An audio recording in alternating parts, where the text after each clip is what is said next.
Good afternoon and welcome back to Beyond. I'm Jim Friedlich from the Lenfest Institute for Journalism. I wanted to begin this morning with some heartfelt thank yous to three groups of people.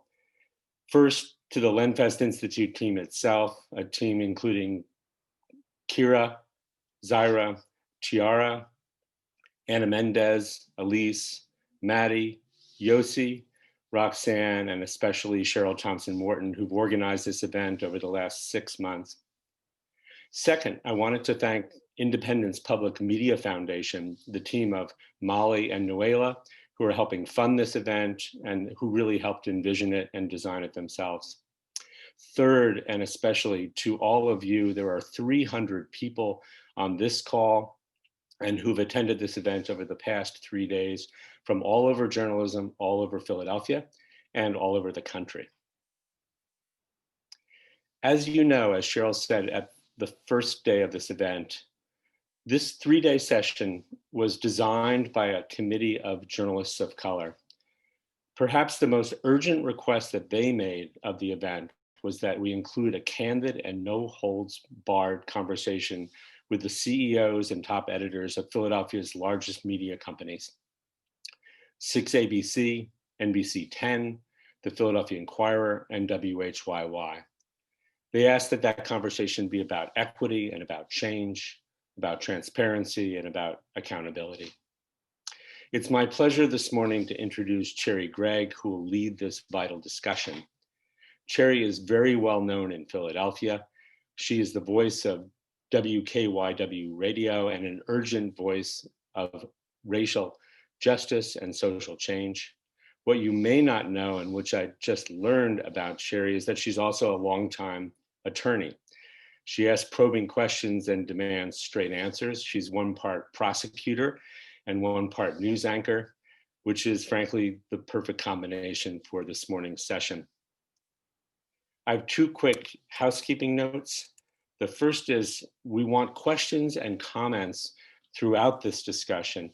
If you can put them in the chat as early and as frequently as possible, we'd appreciate it.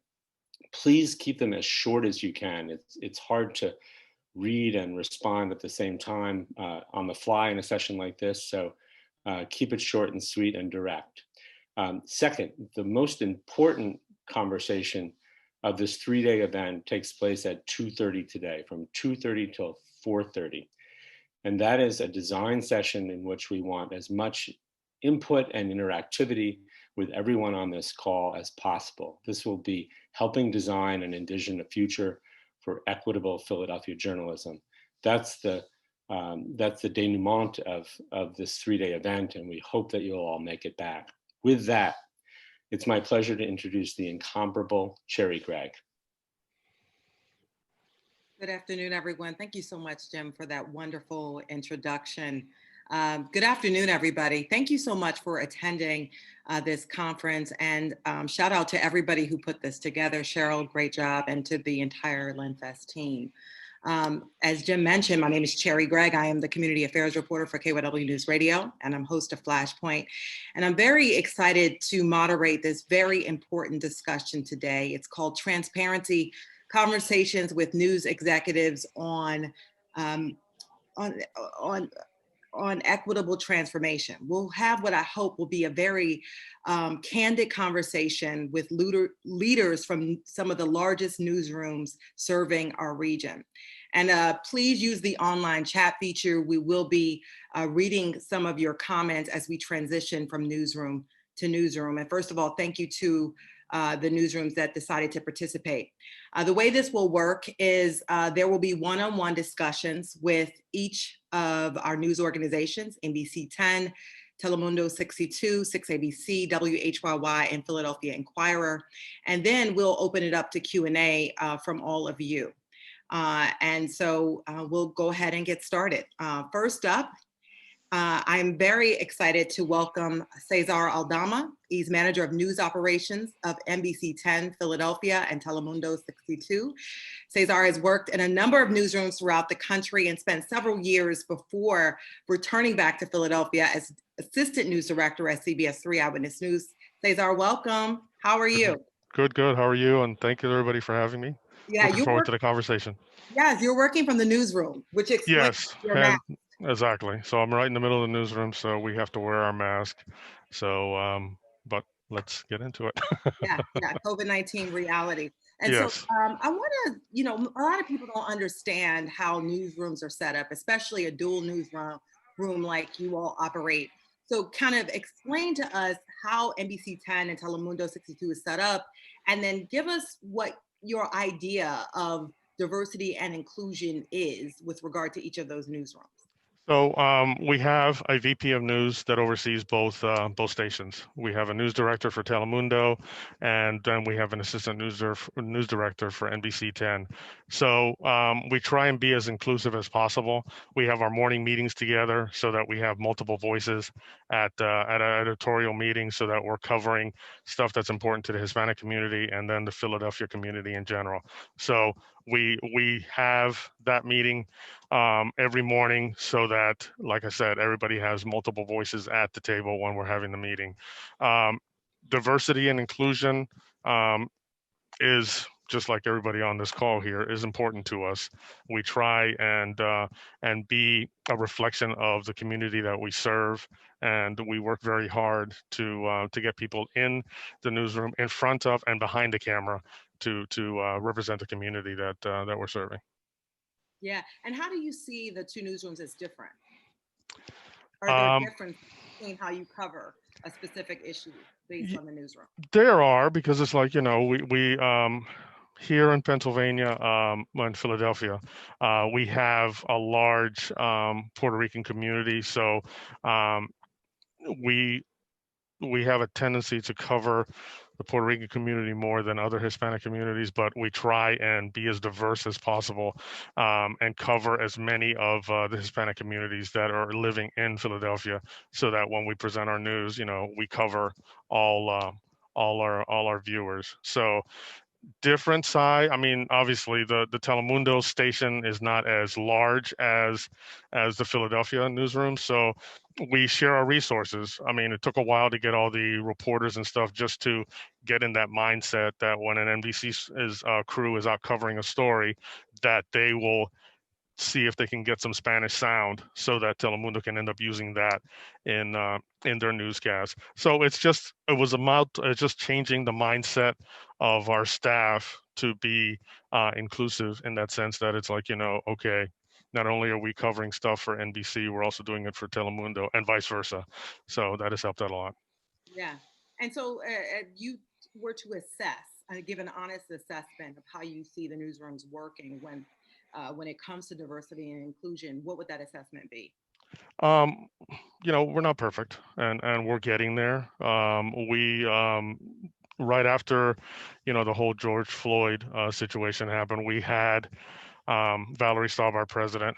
We had a town hall meeting with different news directors and other leaders in the company, and we had a frank conversation just about the experiences that everybody had. And then from there, everybody was asking, well, what's next? So we went ahead and they promoted our VP of News, Andrea Williams, to the senior VP of Diversity, Equity, and Inclusion. So that was a step in the right direction, and we're keeping the conversation going. Obviously, it's an uncomfortable conversation to have, but we're encouraging people to continue to have that conversation so that we can be a newsroom that is very diverse and inclusive as we move forward. Yeah, and let's talk about that, because diversity is more than just people you see on screen or the bylines that you see on digital product. How do you view it as far as like what you're trying to implement, and you include in diversity? Well, I mean, it starts in the hiring process as well. I mean, I was talking to somebody the other day, and they told me diversity without inclusion, it doesn't work.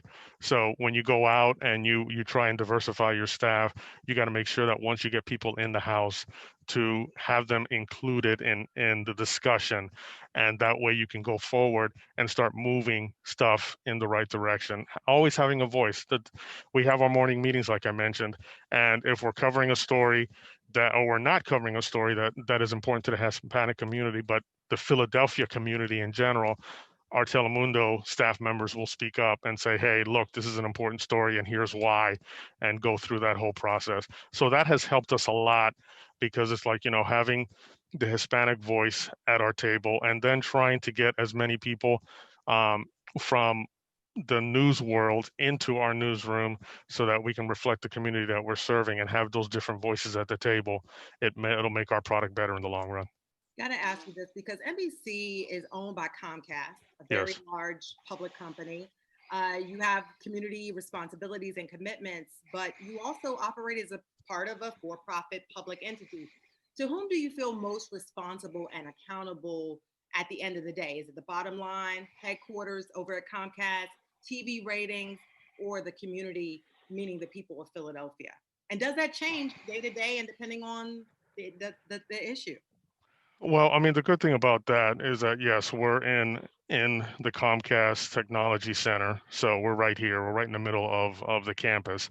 But we're here to cover the news, and they, Comcast, they don't really stick their hands into what we're doing. I mean, we cover the news, and if it's something about Comcast, we do it just like we do any other story. We try and be fair and balanced with our story selection and covering the stories. So yeah, they're here. You look around and sometimes you see Brian Roberts on the campus and stuff like that. And that took a while to get used to because when we were in Bala Cynwyd, we were still part of the big family, but we had our own building there and we operated independently. So coming downtown, it took a while to get used to because now it's like, we're in this nice state of the art building.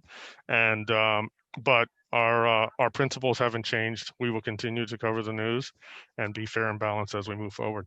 Yeah. Are there trade-offs that must be made? You put the DNI on one hand, and then, a lot of news organizations have been hit hard because of the COVID-19 and the impact on the ability to make money. It, it's hurt definitely. I mean, we've come to living in a new world where, I mean, right now in the newsroom, there's about maybe 10 people in here, and everybody else is working from home. So it's getting to used to this new world that we've been living in here for the last several months, and nobody knows when it's going to end. But we got a job to do, and we're going to do it to the best of our ability. And the most important thing is just keeping everybody safe. Yeah. As we wrap up and move to our next news organization, got to ask you, what are the goals for DNI, and what can we expect to see from NBC 10, Telemundo 62 a year from now? Well, we're going to move forward. Like I said, we had a hard look at our staffing, and with that hard look, we saw that we needed to do a better job in the recruitment and getting people into decision-making positions. So that is on the way of getting improved. And the one thing too is that continue having these conversations. Obviously, they're difficult conversations to have, but keeping everything top of mind so that once we continue to move forward, it's not something that we're going to leave behind and then we forget about. So it's just keeping the conversation honest and continuing to move forward, and that's the one thing that we are continuing to do. Thank you so much. And again, we appreciate everyone.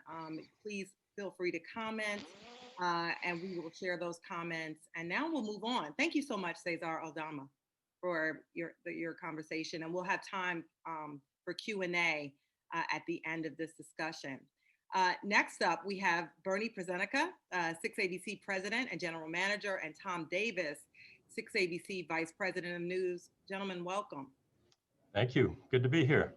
Yes, nice to see you. How you doing, Tom? Good, thank you. All right. So both of you have spent considerable portions of your career at 6ABC. Bernie, over 30 years? Tom, well over a decade and a half. You must really love it there. That's awesome. So let's talk about the newsroom. 6ABC has been a legacy top station. When I moved to Philadelphia 13 years ago, everybody was like, oh, 6ABC. So how do you all see diversity and inclusion? Has it been part of the strategy? And what's the business case for it in your action news model? And I'll throw it out, and gentlemen, you can choose who decides to pick that ball up. Well, Tom, let me start from a broader perspective, and then you can add some points about the newsroom. I have broader general administrative responsibilities than Tom does, but Tom oversees all news content for the station. But first, I want to thank Jim and the Lenfest Institute for doing this, not only this year, but every year. You guys have been there to bring us all together, and it's really appreciated by, I think, everybody in the community. So thank you for that. Yeah, Cherri, thank you for the comments on 6ABC. We have been a leader for a lot of years, and undoubtedly, it's because we have recognized that you need to reflect your community in not only the people you have on the air, but the people behind the scene, and most certainly in the content. I came here, believe it or not, 38 years ago, and it was owned by Capital Cities back then. And we had a diversity officer. We had intentional efforts even at that time that were about reflecting the needs of the community. So we try to keep our eye on that all the time. We do a lot of research, and we understand the best we can who our viewers are, what their needs are, and we try the best we can to fulfill them. So it's a key part of the business model. I don't think there's any way to succeed unless you're in business, unless you're getting a satisfied audience in the end. So fortunately, I think we do pretty good work at that. Tom, I'll turn it over to you to talk a little bit about the newsroom and how we view it, diversity down there. Thanks, Bernie. Well, thank you for having me, first of all. It's always a pleasure to have openness like this and, be honest with each other and have a real frank conversation about it. I would probably piggyback most off of what Caesar says. It's really important to have many voices and, as I like to say, many eyes on the product. And so we need to reflect the community. That's our number one job. That's who we're serving. And, it's really difficult when you're trying to do a premium effort on basically cover the news of the day if you don't have many voices being open and honest with you and being transparent. So it's really, really important to have that from a staff and demand it from a staff. We expect that. And I want everybody to be open and frank. This is a collaborative effort. It's not just 2 or 3 people saying, this is what we're going to do. Da, da, da. I mean, if you know anything about newsrooms, you know that everyone there is frank. And what I mean by frank is, they're not subtle. They will let you know if something needs to be covered, and they'll do it in an honest and open way, because, if you don't have that in a newsroom, you're not doing your job. So we need to hear voices from everywhere. And to me, it's like, I want people to challenge me as a leader. I want people to come up to me and tell me, we need to do this, we need to do that, just like Caesar was talking about. I think that's so important to keep that really, like he said, uncomfortable conversation, open and frankness, because there's things that not everyone knows. And there's a section of the population that I need to hear from, that we need to serve. And it's so vitally important to be in front of that and to be doing stories that matter for them. And so for me, I welcome it. And quite frankly, I love it. That's why I do what I do, because I want people to come up to me and make us better every day. Why would you have a newsroom full of super talented people if you're not asking them to really help the product constantly, even big picture? And I got to ask you, Bernie, maybe you're the person for this question. The same thing I put to Caesar. You all are owned by Disney, large public company. You have responsibilities, commitments. Where does the accountability lie? Is it with HQ? Is it with bottom line ratings? Is it the city of Philadelphia? Where do you feel that pull most frequently on a day-to-day basis?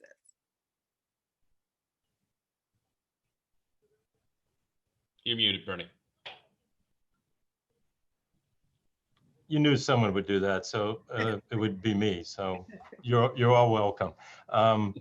It resides here, Cherri. The newsroom is independent. Disney.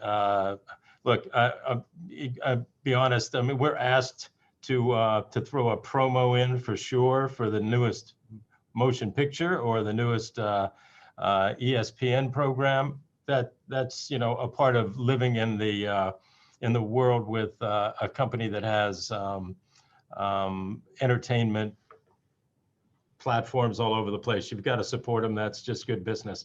But as far as the news is concerned, they don't tell us anything about what we do. I mean, look, they know that we practice pretty good sense in what we do, and we've been successful, and we've got smart people doing things. So there's no pressure whatsoever on what to cover.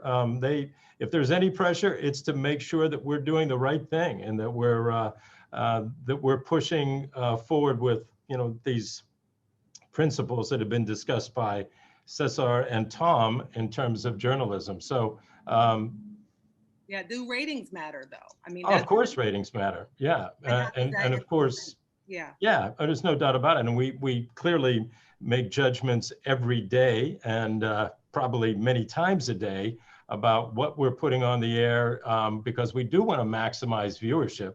There's just no doubt about that. So, but news is news. You can't sit there and say, I don't think that story is going to generate viewers.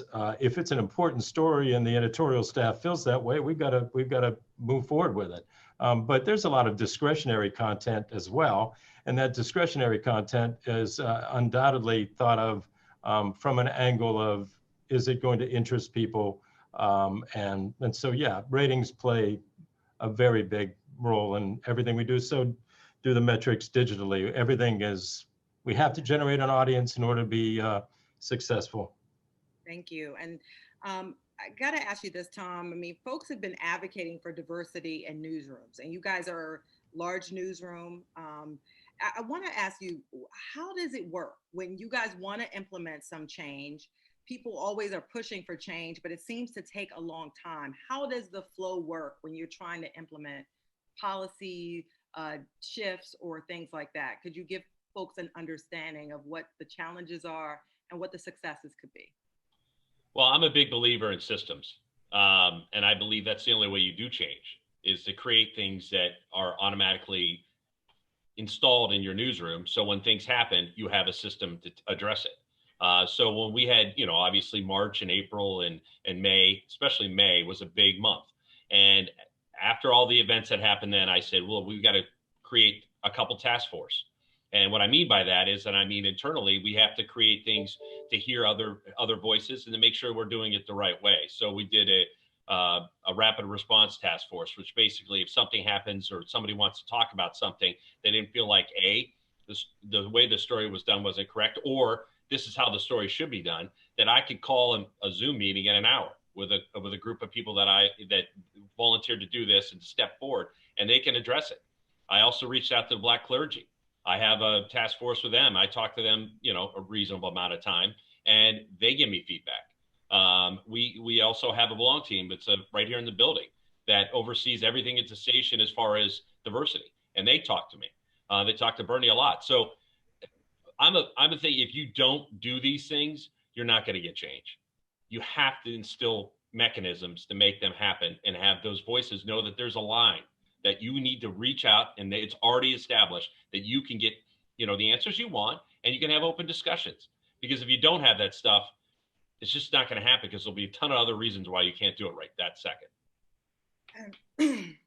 Excuse me, as we wrap up, I want to just throw, excuse me, this last question to you all. What is the biggest weakness, and what can we see? Where will we see that change coming in the next year? Well, I think the biggest weakness, and Cesar touched on it, we need to do better in upper management. So we've got to develop our talent from within in a much more intentional way. So we've started to embark on that, and throughout all of the ABC-owned stations. So we've got to get better at that. I think by and large, there are, for all of us, I'm sure in our stations, there are, in our other media entities, there are pockets in which we're doing well and pockets that we're not doing well. So we need to do better in engineering. We probably can do better in sales and marketing. So, we've embarked on looking at all of these areas with programs that are, as I said, developing internal talent, putting those folks in a position to be exposed to management and training. And so I think that and just additional programming. I mean, so far we've put forward, I hope some of you saw our series about Our America Living While Black. It was on all the ABC-owned stations, featuring one portion a Philadelphia family. That was very successful for us, and we're going to do more of those things. So I think you'll see, hopefully, both of those in the future. Thank you very much, Bernie Prazanica, and to you, Tom, as well, for Tom Davis, excuse me, for this conversation. Next up, I'd like to welcome Bill Marazzo, WHYY President and CEO, and Sandra Clark, WHYY Vice President, News and Civic Dialogue. Welcome. Thank you. Thanks so much for being here. So WHYY is a radio station, television station, and digital property at whyy.org, and also produces original programs that can be heard nationwide. Bill, I want to start with you. NPR stations, including WHYY, have for years appealed to very progressive audiences, but often progressive white audiences. I know WHYY has done a lot of work in the recent years to shift. How do you seek to change that part of what WHYY does?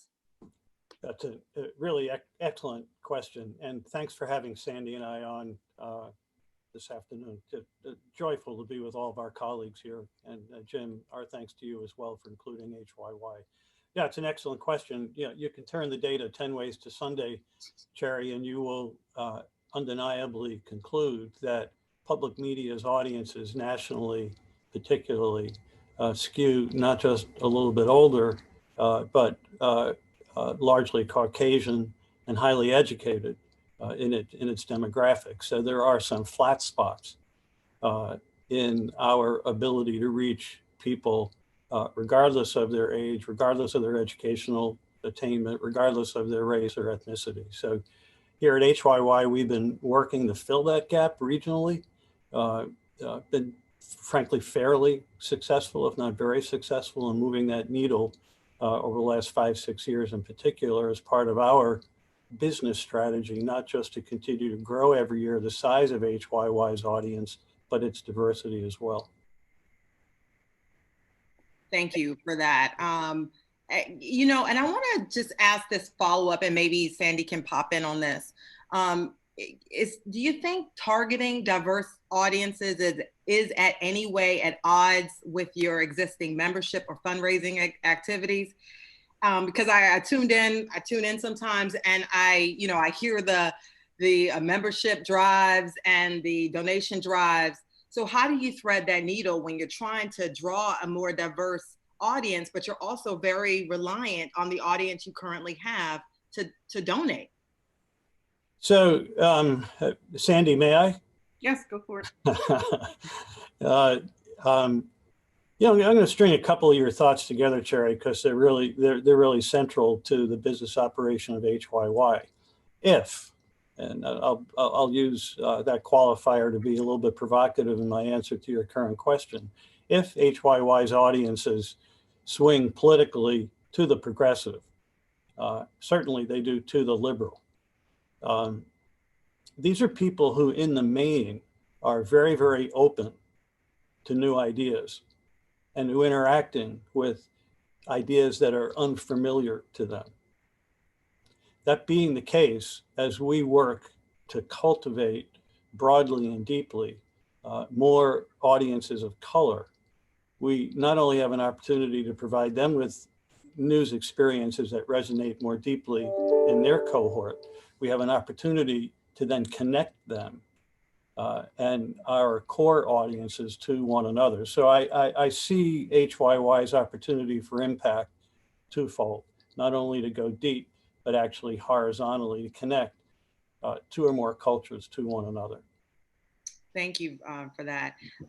Sandy, I want you to come in here and kind of what does that look like, within, the newsroom? Because I know that WHYY, I mentioned earlier, you all have 3 entities, radio, television, digital property. How do you, kind of like what I asked Cesar, how do you treat each of these? Are they considered all one, separate? Do you have different audiences depending on the platform? We do. But I would also say that, people are everywhere, right? Yeah. I don't think that we can separate these platforms. I think we have to look at them as, where people already are. And we know digital is where a good amount of our audience is, but also on TV and radio. I do want to get back to that other question you asked about threading the needle, if you don't mind, because I think we can't look at this as threading the needle. We can't go, well, if we try this, then this is going to turn off, the white audience or members that we have. I mean, our responsibility is to really have a mindset shift on how we look at, diversity. And it can't be about letting a few in and then closing the gate, right? It can't be about, let's do the little outreach here, but we don't want to offend the white audience there. I mean, what I think we've done in public media in general is frankly a disservice also to white people, right? I mean, it's just like, we're going to kind of just tailor our stuff to you because this is all you must want to hear. And we hope that you will accept if we add a little diversity in here and there. That is why the system has stayed the way it is for such a. And I will say, at HYY, one of the, I think, progress has been made in a person of color. Our chief content officer is a person of color. Our director of programming is a person of color. Our director of digital news is a person of color. So we do have people in leadership, all recently in the last 4 years. But what's changed, I think, about this moment, because Cherri, you and I know this diversity thing has been in our entire lifetimes and preceding us. What's changed is that rather than just having a conversation about diversity, and that's where it stays, because as I say, we never get to inclusion and we don't get to, we almost never get to equity, is that we can talk about how the ubiquitousness of whiteness has challenged our culture, how and whom we serve. It's challenged the mission of journalism and ultimately the sustainability of business. And so that's a different conversation than just saying we want to diversify our staff, right? There's I think a deeper understanding of what systems and structures it's created and how it's really blocking us, I think, all media organizations from sustainability. Yeah, and follow up to you. I mean, you guys have made some progress. I mean, you hired Christopher Norris. You have a new community outreach organizer in Eric Marsh. I think that's the first ever that we've heard of. Where do you think you are on the spectrum of progress and sort of breaking down some of these walls that you mentioned? And how much further do you feel you need to go to truly represent and engage all the communities that you mentioned and you kind of alluded to in your earlier comment? Bill, do you want to talk about the social justice program? Yeah, I could do a little bit of that, and we could tag team. That's a very rich question. Just on the numbers, real quick, and we care about numbers. Maybe a little bit differently than Bernie might, but for us, the name of our game isn't just to collect eyeballs around a TV signal or ears around a radio signal, but to use that value proposition to drive people back into their communities, off air and offline, to learn more about a topic that they self-select to dig deeper into from each other with our help. So you're very kind to rattle off a couple of names of people who are an important part of the growth in our stable of capability to do off-air civic engagement. And it is not by any accident that when I formed up Sandy's job, it's not VP of News, it's VP of News and Civic Dialogue. And that's kind of in the spirit of what we're trying to do in a non-traditional way to grow HYY's impact on the community. If I have 10 more seconds, I also want to say, for all the richness of our TV, radio, and web reach, to underscore Sandy's point without getting into all the numbers, they have very discrete audiences. We are organized internally, including in our newsroom, to create content for all distribution platforms. But audiences do self-select on their own in this really dynamic media marketplace, which device they choose to use to connect HYY. We do exceedingly well, demographically speaking, across all races and ethnicities with our daytime TV television program. There's very few people who don't see value, particularly during the pandemic. We have seen record-breaking growth in market share for our TV12 daytime kids program services as more and more families rely on it as a remote learning device. But to really do as well during the primetime hours on TV and radio, what Sandy and I and our content officers are working on is building out a much more diverse stable of producers who not just by their own ethnicity, but by their life experience can bring to our viewers, bring to our listeners, bring to our web viewers a much richer palette of experiences across the tri-state area landscape. Thank you. And this has been a great conversation. Thank you so much, Bill Marazzo, Sandra Clark, for this part, and we'll open it back up for Q&A. But we must move on. We could go on. As you guys can see, this is a very complex discussion and multi-layered. Thank you both. Next up, we have Lisa Hughes, Philadelphia Inquirer publisher and CEO. We also have Gabriel Escobar, Philadelphia Inquirer editor and senior vice president. Welcome. How are you doing? Hi, Cherri. Thank you. Very well. Hi, Cherri. Wonderful. I do that to give you everybody a chance to unmute for a second. Just to say yes. First of all, congratulations to you, Gabe, on your recent promotion. Thank you, Cherri. Congratulations. And so I'm going to start, I'll throw this out to both of you. I mean, the Inquirer made headlines, recently, and it forced the company to sort of change leadership. And I understand that more is currently underway to reckon with some of the changes that became immediate and necessary. Please explain the areas of self-examination and reform that have been going on within the Inquirer's newsroom so that everybody can hear.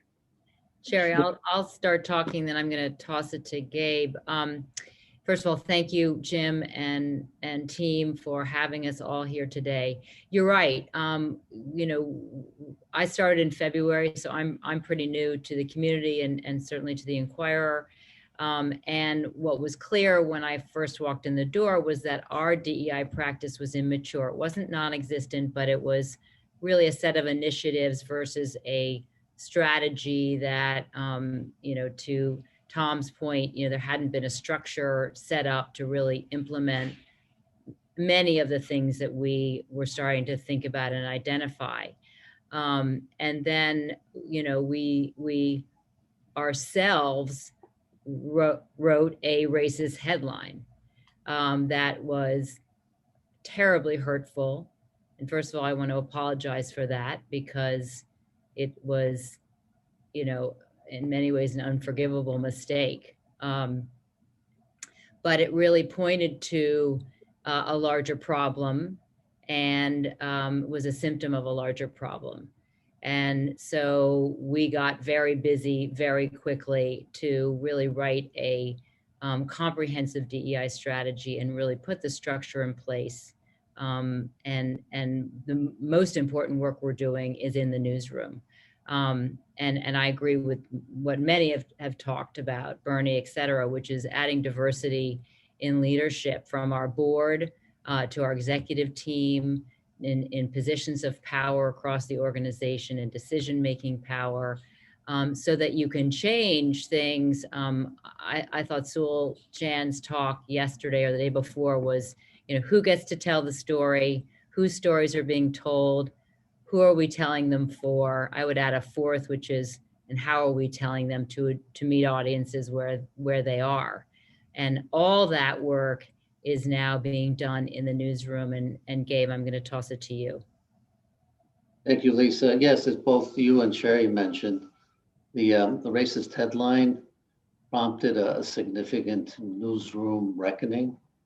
So broadly speaking, for those who are not familiar with it, we're really examining nearly everything we do, from the language we use, to the people we talk to the stories we do, and to the communities we cover.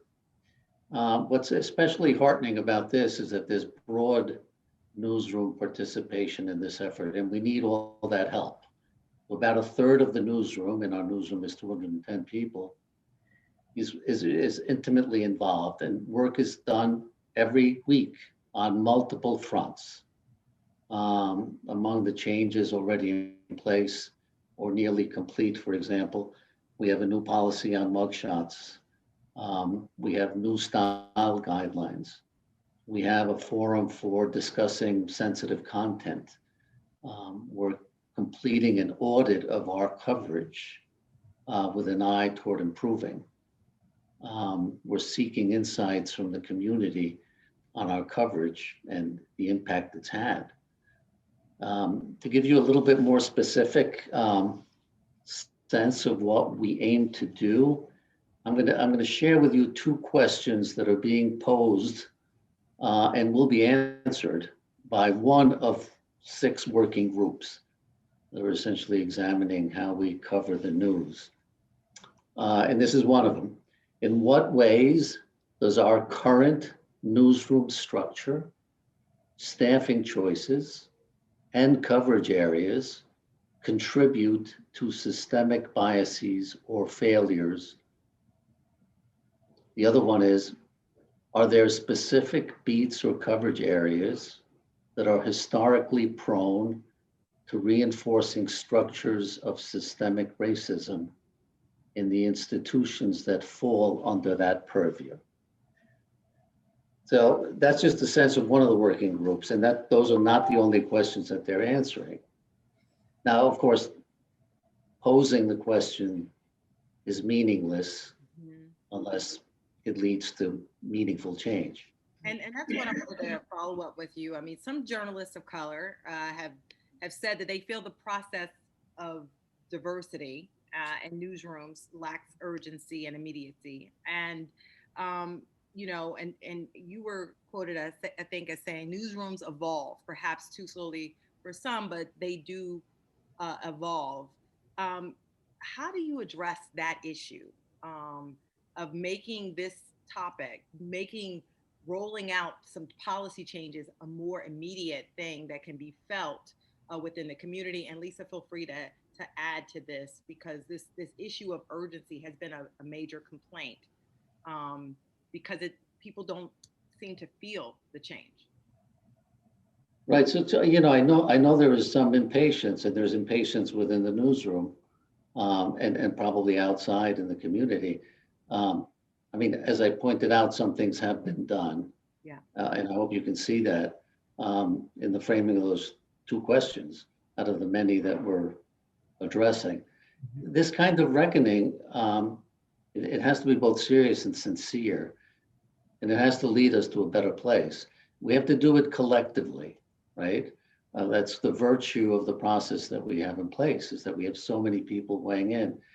The structure that we've created is a little complicated, but it's complicated by design, because the challenge, what we're trying to do, is of huge importance. And so I beg for some patience here, because this is essentially a self-examination that is communal in nature by a group of professional journalists who are committed to doing things better and differently. That is not something that is done overnight. I would argue that if you do it quickly, you may do it poorly. Mm-hmm. Yeah. And Lisa, any follow-up, what's hard about this? Because people, they look at these changes, they think, why can't it be done quickly? What is the balance that you all are employing? Yeah, and I think that there's been a lot of lip service to these kind of changes across the whole company and across all newsrooms across the country. So I understand people's frustration that things aren't happening fast enough, or maybe there's a few things happening along the fringes. But I think Gabe is exactly right, which is, putting the right process in place and then actually working the process takes time to be thoughtful and purposeful, and then do something that's going to last. So, Gabe is running the newsroom reckoning and change and the work streams and so on. We have a whole company-wide strategy that, I've been presenting to the company over the summer, and then we have committed to present quarterly with real benchmarks. And then it's holding, leadership accountable. It's putting it into performance reviews, tying certain benchmarks to compensation. So you have the accountability piece. You're actually measuring what kind of progress are we making in terms of how we recruit, what does a candidate pool look like? Are we bringing enough diverse voices into the conversation in everything that we do, from procurement and the vendors we work with, to how we hire and how we train and how we promote, to, as I said, the board level. Yeah, and we're going to wrap up and then open it up to the Q&A. But I got to ask you this, and this is a question from Tiara at LinFest. What are ways, you mentioned benchmarks, but what are some of the ways to measure the progress so that, you can say, okay, we reached this is what we want to see, and then make it so that it's sustainable. Like Gabe said, you want something that lasts. So well, let's talk about leadership and diversity and leadership. You take a look at, okay, where are we now? And where do we want to be? And then how do you break that down to, what's our recruiting practice? What should it be? Who's on our interview panel? What do we want the makeup of our finalists to be? And committing to, moving the needle. So you're really measuring it very, very, concretely. It's committing to deadlines, it's putting it all the way through the plan. Yeah, tough work. Okay, we're going to open it up. We have quite a few questions. Some are to specific news organizations, and some are to everybody. Let's go up. One of the first questions, this is to any organization, and I'll throw this out there from Cheryl at LinFest. What will we see in terms of concrete progress within the next year? And Lisa, since you're up, I don't know if you and Gabe want to just kind of pin down a year from now what you hope to be able to say after all this work. Gabe, do you want to tackle that? The complicated structure that we put in place is yielding fruit, right?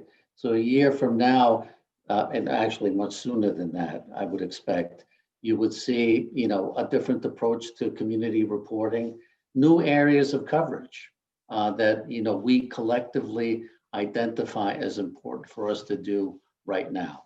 So in terms of the journalism, in a year from now, you will be seeing, significant changes, I suspect. And that could be everything from, the people we talk to, the places we go, where we put spotlights, all of that, will change, because the process that we have in place is an examination that, is aimed at producing change. Yeah. And I want to, get Bill and Sandy in here and ask you that same question. A year from now, what do you hope to be able to point to and say, like, yes, we've made significant progress, excuse me. Yeah, I'm sitting here thinking, I can't wait to get offline and talk to Lisa, talk to Gabe, talk to Bernie. I'm just sitting here so energized by how HYY's social justice program, for as good as it may be, can be improved upon by some of the thinking that I'm listening to here. So I thank them all for that. Yeah, we have a 10-point tactical social justice program. Each of those tactics, they all relate to a DEI strategy. Each of them is being benchmarked, against our current condition and where it is we feel we can be 1, 3, 5 years from now. An example of that is when the racial unrest surfaced as a result of George Floyd's killing, and we started to sit down and think through how to codify all the work that we had been doing up until that date. We see a big gap on the equity front in the way we procure our goods and services for HYY. We did not have a set-aside program, and we're now busy about the business of reworking, reinventing our procurement systems so that we can proactively participate in terms of the equity goal of our social justice program and giving more and more of our business to minority-owned contractors. Yeah, I think I would answer that as, we have to look, this is a lot of entry points here, right? And it's hard to measure. I think you do have to put things in place so that what we know is that this work is not optional for some and required for others. And so you have to have real meat on the bone to find what those areas are. We started work 3-4 years ago in our newsroom on just whose voices are we amplifying every day? What sources are we talking to? And this started with our very first LenFest grant. And now we have a Night LenFest grant, and where we're working with, people in communities who are producing content, who are the trusted voices already, and that mainstream media often discards or delegitimizes because they don't do their journalism or their information sharing in the way we do, right? So it's multi-pronged. I literally I have a project manager, and I can say, what is our staff diversity now? I inherited a newsroom that was over 80% white. My last report this week, we are now at 64.4% white, right? We have a completely different looking newsroom than we did before. And in tracking our source diversity, it's interesting because as we've diversified our staff, all of a sudden those source diversity numbers also look very, very different. And it's not just, it's also examining who do we make the experts, right? I mean, do you have to have a degree to talk to us? Or if someone in the community who knows every damn thing that's going on in that community, are they the expert of what's happening in their community? So there's a lot of work to be done, but there's a data way that we can present this back. But there's so many other things, how we look, how do we value skill? Who are the, if you're following what's happening at the LA Times, how do we assign prestige to people, right? And then monetize that. How do we create hierarchy? And then how do we look at people in high places, right? I can, as somebody who has a big old title, your title is only as good as, the institution recognizing many, many things, right? So a year from now, I think, we need to have a common language throughout our organization, both on the business side and the newsroom side. We have to understand why we're doing this work, right? And it's not about just let's all feel good about ourselves that we're talking to someone in a community of color, but really how has it changed our organization as a whole? So when Walter Wallace Jr.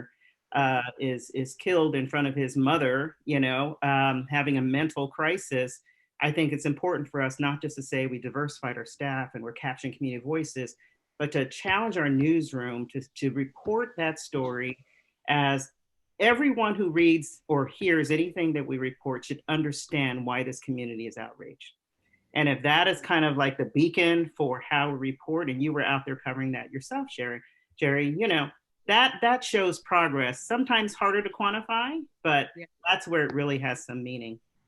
Thank you very much. And we have just about 4 or 5 minutes left. And so I do want to throw out, it seems like diversity has a ripple effect. It seems like once you start one thing, it impacts the next. And if done right, it could have that type of impact that Sandy is talking about. And so I do have a question for 6ABC from Andrea Wenzel, and it specifically goes to something you all mentioned with initiatives like the Rapid Response Team and other groups that you rely on to check the cultural competency of the work, how do you ensure you are not placing an undue labor burden on journalists or community members of color? Because a lot of times, journalists of color are the ones that have to carry an extra burden. We don't always get paid for that extra. And how do you ensure that extra cultural competency burden isn't being unfairly placed on your folks of color? And this is the 6ABC specifically because you mentioned that Rapid Response Team. Yeah, that's a great question. First of all, it's volunteer, so there's no one on these task forces or committees that didn't want to be there. And I think that it's really a subject that became a bit more clear this year, that it's not the responsibility of people of color to educate the rest of us on what we should already know. So there are other approaches that the company has taken to educate our employees on the subject. So I'm pretty confident that over time, we're gonna have a broader section of the station that's gonna understand and be able to participate in this. But to be honest with you, we have a great deal of enthusiasm right now from these folks who really see this as a big step forward, and they're very willing to bring those of us who need a little help under the tent. So I'm not real worried about that. I don't think it's going to end up being, it doesn't tax them in any way at this point, but the point is well taken. We need to broaden our understanding so that it's not just 2 or 3 or 5 or 6 people who bear the burden. So I think we'll get there. Yeah, thank you. And I got to ask a quick question to Cesar Aldama from NBC 10 Telemundo. I mean, and this is sort of an issue that all newsrooms face, Cesar. There's turnover, people leave, you lose a lot of your institutional knowledge for a variety of reasons. How do you sort of balance this need to hire, but also to retain diverse and diverse staff on every level to kind of keep that institutional knowledge that really Philadelphia needs? I mean, yeah. I mean, change is going to come. I mean, it's part of life. So, but I mean, it's always a priority of leadership to make sure that practice continues, regardless if it's somebody. I mean, as I'm talking to you, we're saying goodbye to Vaisik Kahama. So he's right there in the newsroom there, and today's his last day on TV. So, and it's just that obviously he's a staple here. He's somebody that the community knows and stuff. But change is going to come. Vi has done a great job in the community, and everybody knows Vi. So, but as leaders, we have to sit there and start looking towards the future and figuring out, okay, when he does leave, who is going to pick up that torch and continue to carry it on? So we have to sit there and just continue to look at the landscape and make sure that when we make our decision, that the decision is again just reflective of the community, so that we can continue moving in the right direction with our diversity, equity, and inclusion. Wonderful. And so we're now going to wrap up. And so I want to just each of you to take just a few seconds to kind of empower our audience. What can they do to help them become a more diverse and inclusive space, so that the public, Philadelphia readers, listeners, viewers, can really feel that impact? And Cesar, we'll start with you. Then we'll go to 6ABC, WHYY, and wrap it up with Philadelphia Inquirer. I think that, we've been talking about it, but it's continuing to have the uncomfortable conversations, because it's like, we can all sit here as leaders and come up with all these policies and stuff that we think is the right thing to do. But if we're not getting any feedback from our employees or our coworkers about what is important to them and how to move forward to make that inclusive workspace, all the work is not going to do any good. So step forward, and it's like, and have those conversations, those one-on-one or in a group session or whatever, but continue to have those conversations so that everybody has a voice and that we can go ahead and continue to move forward and making the workplace, our community, our world a better place for everybody. Wonderful. Bernie, Tom, final word. I'd just say hold us accountable and, place your support in the right areas where the people who are doing the work. And, I think, like we said before, if the businesses recognize that this is the right thing to do for their business, they're going to do it. So that's where I come from. Accountability, and hold us, just support us if we are doing the right thing. Wonderful. WHYY, Bill, Sandra. Yeah, I mean, I feel we have a problem. Right? We have systemic racism. We have too many acts of hate. We have too many obstacles as a result of whiteness across our economy. Yet I don't feel there should be any shame in having those challenges. The only shame will come if we don't talk about them and deal with them constructively to change it in the future. So my answer to your question is, yeah, this is difficult. Yeah, it's tough. I take the points about needing to be patient, but we need to move deliberately. We need to move swiftly, but we need to hear from people with their ideas and to set us straight when we go awry. Thank you. And last up, Philadelphia Inquirer, Lisa, Gabe, final word. I think staying in the conversation is so key. I heard Valerie Smith, President Swarthmore, speak, and she emphasized that even when it's really hard and really tough and you want to push away from the table because it's so uncomfortable, we have to stay in the conversation. And then I'm also going to quote Michelle Obama, because why not? She's all of our inspirations. We're all in this together. So, we have to move forward together. Wonderful. So thank you so much, Cesar Aldama, Lisa Hughes, Tom Davis, Gabriel Escobar, Bernie Presenica, Bill Marazzo, Sandra Clark. We really appreciate your candor today. I'm Cherri, Gregg. Jim, Cheryl, back to you. We appreciate everybody for taking part, and wonderful, wonderful questions, everyone. Thank you, Cherri. Thank you, Cherri. Thank you, everybody, for joining us today. We hope you'll rejoin us at 2:30 for Radical Imagination right here in Hopin. So thanks very much, and we'll see you all soon.